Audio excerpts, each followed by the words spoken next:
Good afternoon বন্ধুরা, দেখো আমাদের পুজো হলো। কোজাগুড়ি লক্ষ্মী পুজো সম্ভব বেশি ধরো সন্ধেবেলার দিকেই হয়, কিন্তু আমার জায়ের ছেলেও বেরিয়ে যাবে, ফ্লাইট 9:30টায়। ছেলের বউ, সেই জন্য ও তাড়াতাড়ি করে ইয়ে করেছে, তাড়াতাড়ি করে ওর পুজোটা হয়ে গেল। ওই জন্যই আবার সন্ধ্যেবেলার দিকে একটু ফল মিষ্টি দিয়ে পুজো দেবো ঠাকুরকে। কোজাগরি লক্ষ্মী পুজো, এবং পুজো শেষ হলে এই আমাদের ভোগ রান্না হয়েছে, এই আমাদের ঠাকুর। আর এখন আমাদের পরিবারের সবাই বসেছে, দেখো। এখন ওরা বেরিয়ে যাবে বলে সবাই মিলে এখন খাবার ব্যবস্থা হচ্ছে, যে বউ খেতে দিচ্ছে। আর এই সব আমাদের পরিবারের লোক, আমাদের সব পরিবারের আমরা সব একসাথে। ওই তো বুম টুকলু আর ঐশী আর বিকাশ আর মেয়ে আর আম্মা। সবাই বসে যাবে ওরা এখন খেতে। না, আমি এখানে বসেছি বলে আমি খেতে বসিনি।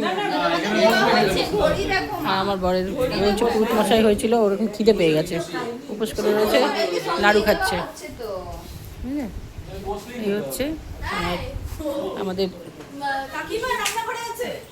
এই হচ্ছে আমাদের। ও লুকিয়ে রয়েছে, ও নিজের মুখটা দেখাবে না, জানো, নিজের মুখ দেখাবে না। এগুলো সব একটু এই দেখো, দেখো প্রসাদ বিতরণ হচ্ছে এখন, আমাদের খাওয়া দাওয়া হবে। এটা নাড়ু খা, আমার মেয়ে এখন খিদে পেয়ে গেছে। আর এই যে সব প্রসাদ দেওয়া হচ্ছে।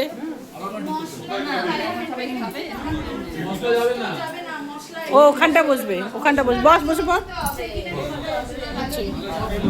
এসব খাওয়া দাওয়া হচ্ছে, দেওর ভাসুর, ওইদিকে ছেলেরা সব বসে আছে।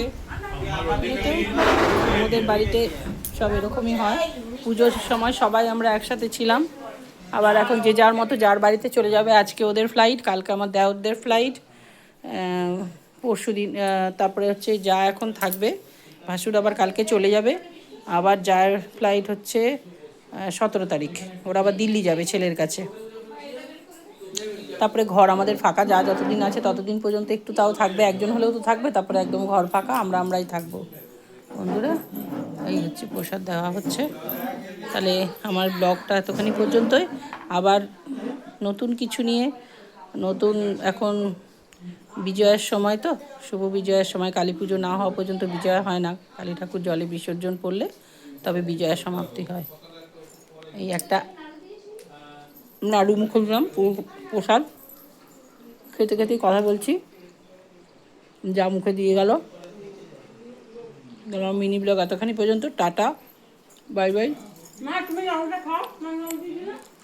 টাটা করতে ইচ্ছা করছে না, আর একটু দেখাই তোমাদের খাওয়া দাওয়া।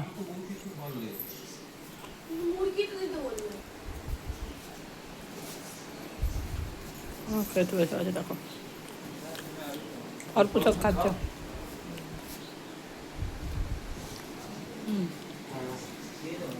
ওটাকে ওদিকে টেনে দে, আমার দিকে টেনে দে ওটাকে। আর তুই একটু এগিয়ে যা।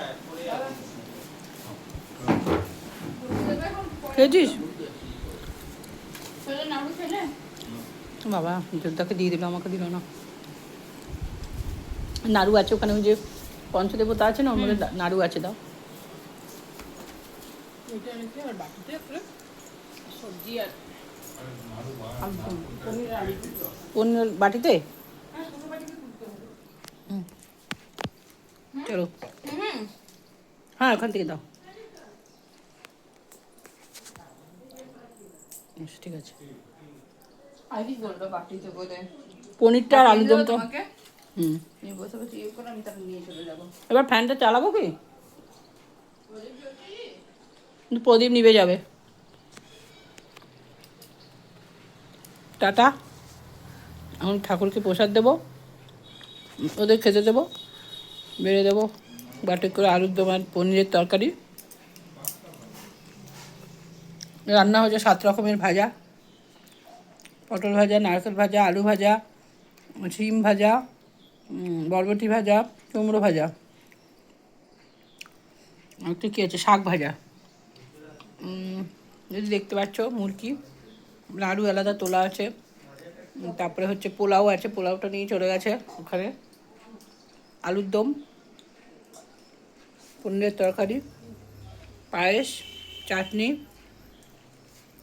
লাড্ডু, মিষ্টি, ছানা বড়া, এখানে দেখো আরও মিষ্টি আছে, এগুলো এই যে পোলাও। ভাজা থালাটা আমাকে দিয়ে দাও। আমি সরে যাই, ভাজার থালাটা দিয়ে দিই, তারপরে আমি বেরিয়ে দিচ্ছি। টাটা, বাই বাই, আবার ফিরে আসবো নতুন ব্লগ নিয়ে। এখন খেতে দিই ওদেরকে, দিদিভাই দিচ্ছে, আমি এবারে ওইটা দিয়ে দিই। Bye bye.